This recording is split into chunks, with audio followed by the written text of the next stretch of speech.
محترم سامعین،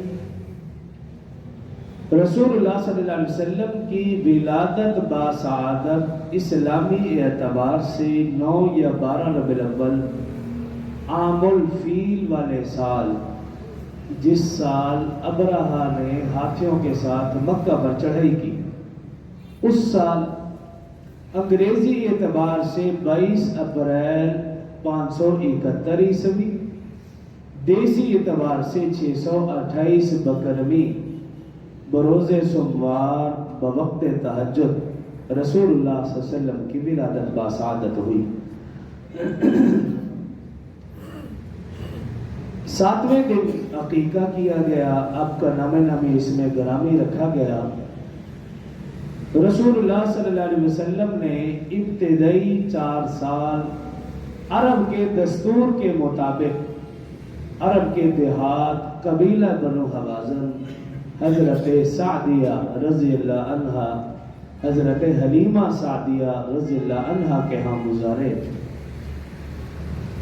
رسول اللہ صلی اللہ علیہ وسلم نے اپنی زندگی کا 5واں اور چھٹا 2 سال اپنی والدہ مائدہ حضرت اماں آمنہ رضی اللہ عنہ کے پاس گزارے۔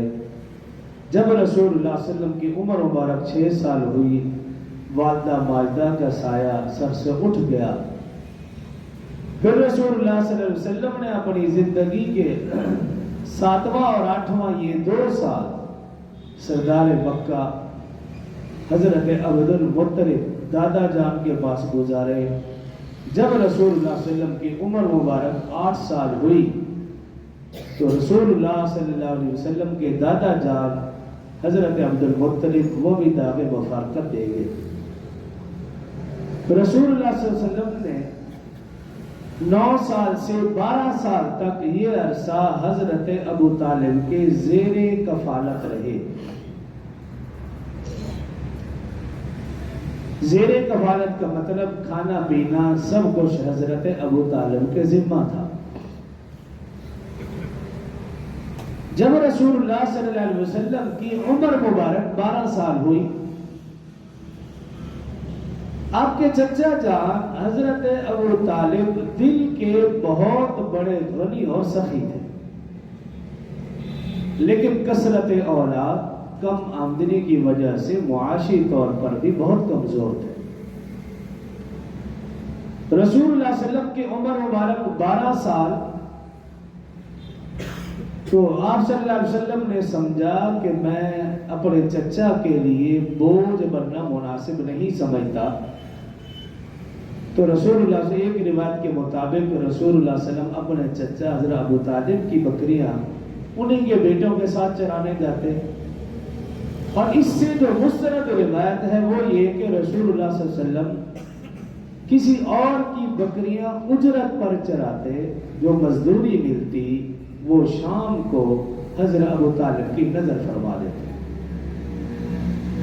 12 سال سے لے کر 20 سال تک کا عرصہ تقریباً رسول اللہ صلی اللہ علیہ وسلم کی یہی روٹین رہی۔ تھے تو حضرت ابو طالب کے زیر کفالت، لیکن کھانے پینے کا انتظام یہ تھا، آپ بکریاں چراتے یا کوئی بھی محنت مزدوری کرتے، جو بھی اجرت ملتی اپنے چچا کو دیتے اور وہی کھاتے بھی۔ رسول اللہ صلی اللہ علیہ وسلم کا یہ معمول رہا۔ جب صبح ہوتی، سورج نکلتا، مستقبل کا یہ عظیم پیغمبر بکریوں کے ریوڑ، اونٹوں کے گلے ہانکتے ہوئے عرب کی لک و دک صحرا، تپتی ریت، تپتے صحرا، ویران وادیوں میں، سرسبز نخلستان میں رسول اللہ صلی اللہ علیہ وسلم تشریف لے جاتے۔ حقیقت میں اللہ تعالیٰ کائنات کی کاریگری، مخلوقات کو دیکھنا، اس کائنات میں غور و فکر کرنا، توحید ان کے دل و دماغ میں پختہ کرنا، یہ مقصد تھا۔ شام تک رسول اللہ صلی اللہ علیہ وسلم اسی طرح جانور چراتے، جیسے سورج ڈھلنے لگتا انہی ریوڑ کے ساتھ رسول اللہ صلی اللہ علیہ وسلم واپس لوٹتے۔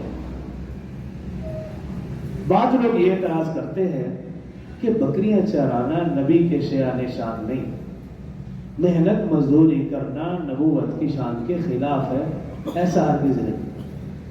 انبیاء کرام علیہ السلام کی تاریخ گواہ ہے کہ انبیاء کرام علیہ السلام نے بکریاں چرائی ہیں، یہ شغل اختیار کیا ہے۔ رسول اللہ صلی اللہ علیہ وسلم کی بھی حدیث مبارکہ ہے، رسول اللہ صلی اللہ علیہ وسلم نے فرمایا تمام انبیاء کرام علیہ السلام نے بکریاں چرائی۔ مفسرین، محدثین، محققین نے لکھا کہ جتنے بھی جانور ہیں ان میں بکریاں چرانا سب سے مشکل کام ہے۔ دیگر جانور ان کو چرانا، چراگاہ میں لے جانا آسان، ان کو ریوڑ میں رکھنا، جمع رکھنا انتہائی آسان، لیکن بکریوں کو ایک ریوڑ میں جمع رکھنا یہ انتہائی مشکل کام ہے۔ بکری پل بھر میں ادھر، پل بھر میں ادھر، ایک جگہ چر نہیں سکتی، ایک جگہ ٹھہر نہیں سکتی۔ تو لکھا کہ بکریوں کو چرانا حقیقت میں اللہ کی طرف سے انبیاء کرام کے لیے ٹریننگ ہوتی ہے، خدا ٹریننگ ہے۔ تمام انبیاء کرام نے بکریاں چرائی ہے، محنت مزدوری کی۔ آدم علیہ السلام کھیتی باڑی کرتے تھے، محنت مزدوری ہے۔ نوح علیہ السلام بڑھئی کا کام کرتے تھے، محنت مزدوری ہے۔ حضرت داؤد علیہ السلام لوہے کی زیرہ بناتے ہیں، معجزہ تھا، لوہا ان کے ہاتھوں میں موم ہو جاتا، اس کی زیرہ بناتے، برتن بناتے، ہانڈی بناتے۔ حضرت ادریس علیہ السلام درزی کا کام کرتے تھے۔ یعنی جتنے بھی پیغمبر ہیں ان تمام انبیاء کرام نے محنت مزدوری کی ہے، یہ نبوت کی شان کے خلاف نہیں ہے۔ اور محدثین مفسرین نے لکھا بکریاں چرانے میں ایک حکمت یہ بھی کہ اللہ تعالیٰ انبیاء کرام علیہ السلام کو ٹریننگ دیتے ہیں بھی دیکھو جس طرح بکریوں کے ریوڑ کو ایک جگہ جمع رکھنا ہے اور یہ مشکل کام، بکری اس ریوڑ سے ہٹے نہیں، اگر بکری ہٹی بھیڑیا کھا گیا۔ چرواہے کو چوکنا رہنا پڑتا ہے، اور ایک کامیاب چرواہا وہ کہلاتا ہے جو شام کو صحیح سلامت ریوڑ لے ہے۔ خدا نخواستہ کوئی بکری زخمی ہو گئی یا بھیڑیا بکری کھا گیا تو یہ چرواہا کامیاب نہیں ہے۔ تو اللہ رب العزت ٹریننگ دیتے ہیں انبیاء کرام علیہ السلام کو کہ جس طرح بکریوں کے ریوڑ کو ایک جگہ جمع رکھنا مشکل کام ہے، چرواہے کو چوکنا رہنا پڑتا ہے، اسی طرح ایک پیغمبر کو چوکنا رہنا پڑتا ہے، اپنی امت کو متفق و متحد اور جمع رکھنا ہوتا ہے کہ کوئی امت منتشر نہ ہو جائے۔ جب تک امت متفق و متحد رہی، امت محمدیہ پوری دنیا پر چھائی رہی، غالب رہی، اس امت کی حکمرانی رہی۔ اور جب یہ امت منتشر ہونا شروع ہوئی، دیکھ لیجئے تعداد میں بھی زیادہ ہے، اسلحہ بھی بہت ہے، افرادی قوت بھی ہے، مالی طور پر بھی مضبوط ہے، لیکن پوری دنیا میں ذلیل و رسوا۔ تو خیر اس میں یہ ایک حکمت تھی تمام انبیاء کرام کا بکریاں چرانا۔ تو رسول اللہ صلی اللہ علیہ وسلم نے 12 سال سے لے کر 20 سال تک کا عرصہ تقریباً بکریاں چراتے رہے، یہ اس کے ساتھ کوئی اور محنت مزدوری کر لیتے۔